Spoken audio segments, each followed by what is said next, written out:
On January 9, 1927, Benita Estella Wynn was born to Jacob and Rebecca Wynn. She was the youngest of four and their only daughter. She grew up in Philadelphia, and her father was the proud owner of a grocery store. One special day when she was just 18 years old, a young man came into the grocery store. He was home on furlough from World War II, and his parents had decided to give him a party while he was home. They asked him to go to the grocery store and get some things. So he went in, and when Benita saw this young man, she ran and hid into the pantry. Her father came in and said, "Benita, I want you to wait on that nice young man." So she came out, she waited on the young man, and he invited her to his party. She agreed to go, but she wasn't really sure what his name was. She thought his name might have been Paul. At the party, there was another young man that was very interested in her. When Phil Carhart's dad saw this, he said to young Phil, "Philip, you need to go after that young lady or you're not going to get her because Tommy Ferguson has his eye on her." So young Phil came over and asked her if she would go with him to take his young cousin home, and then he would walk her to her home. So she agreed, and they did that. And when they got to her home, he did kiss her goodbye, and he said to her, "Benita, what are you doing for the next 3 weeks?" Benita looked at him and she said, "Whatever you're doing." Later on, when talking to her girlfriend, she said to her, "I just met the man I'm going to marry."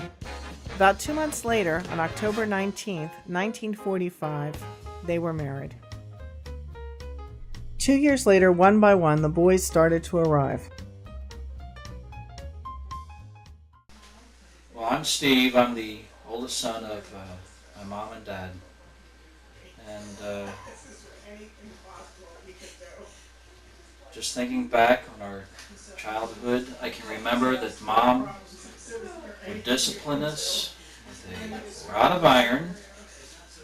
However, she would love us with a heart of gold. She is truly a mom that I loved. There was always food on the table. There was always a smile when we were good.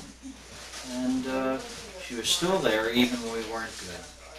Mom stood by us no matter what we would do or say. And I just loved her to death for that. And as what can you say when you've known your mom for 60 years? She's just a great mom. When I became married, she is a tremendous guide to Ginger and I as we raised our 2 daughters. And our youngest daughter we named after Mom. And Mom was just a wonderful person. And we are truly, truly going to miss her. However, I rejoice in the fact that she was a Christian, she loved Jesus, and that someday we are going to see her again with Jesus in heaven. Thank you.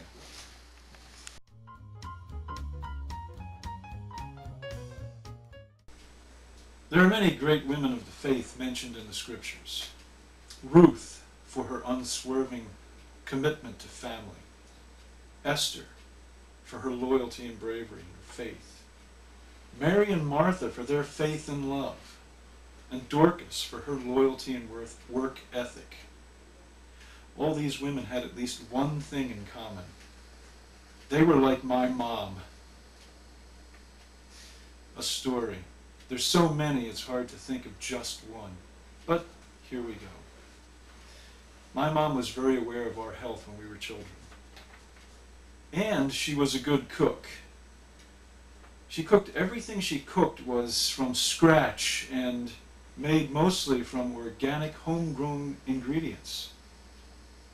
The food was so good, as a matter of fact, that we were all very healthy as children, and as a result, we almost never missed school due to sickness. Mom was also well aware of our mental health. I recall one day when we boys were all finished breakfast and standing there dressed and ready for school, ready to get on good old number 5. My mom looked at us all around the table And she said, "Boys, get your play clothes on. We're taking the day off." Now you can imagine how much that raised our joy level. Mom, this world is a lesser place without you. But heaven is a better place. And we can't wait to get there and see you in glory.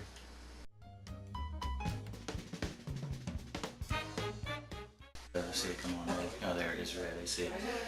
Okay, this is in the family folklore category here.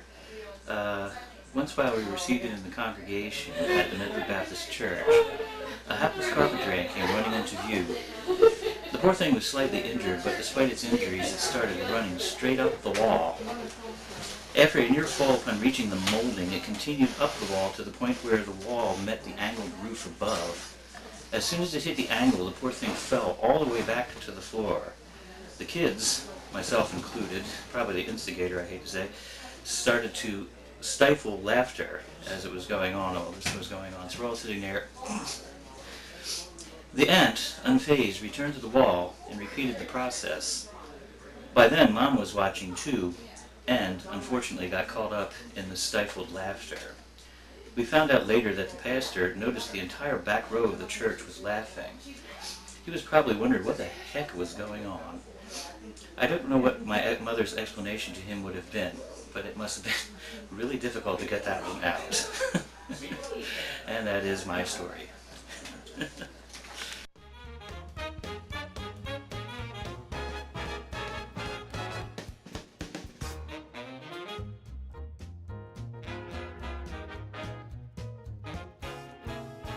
Bonnie loved her boys. As each son grew to maturity, she welcomed their wives into the Carhart family.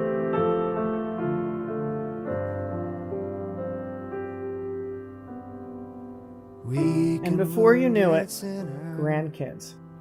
Lost and left to die. Oh, raise your head, for love is passing by. Come to Jesus. Come to Jesus.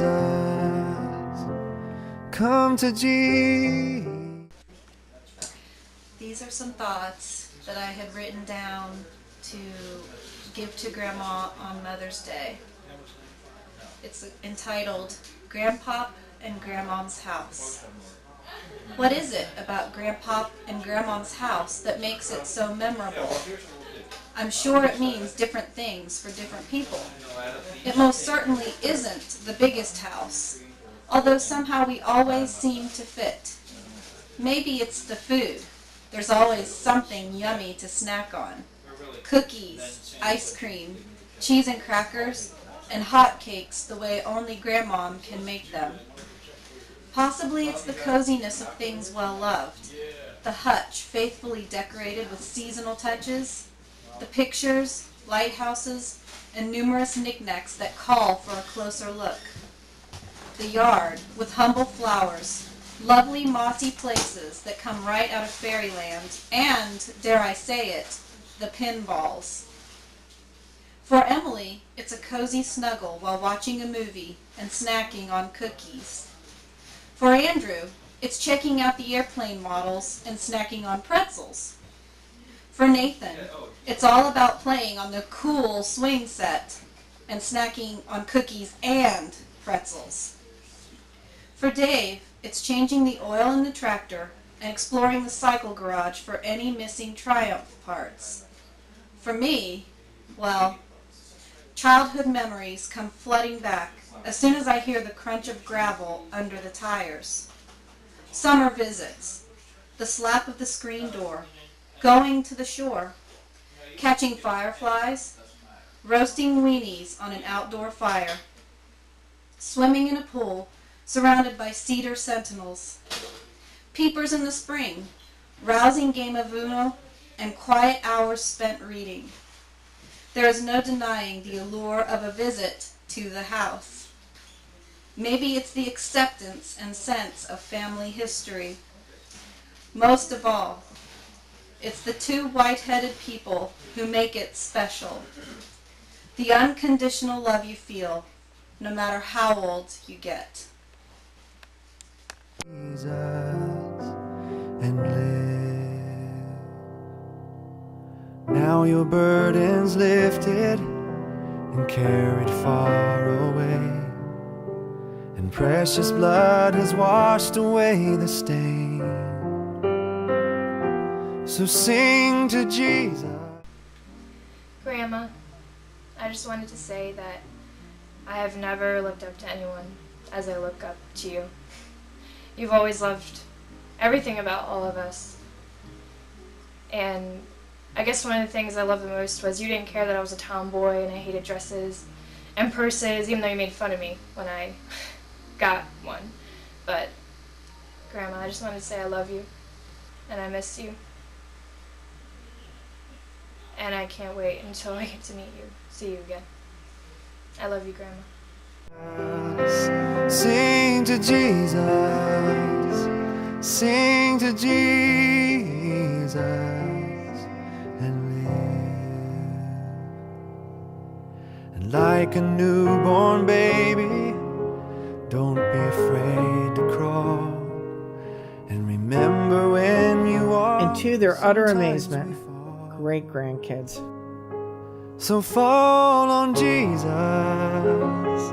fall on Jesus, fall on Jesus, and live. The mom, grandmom, and great grandmom, all of those roles so very special.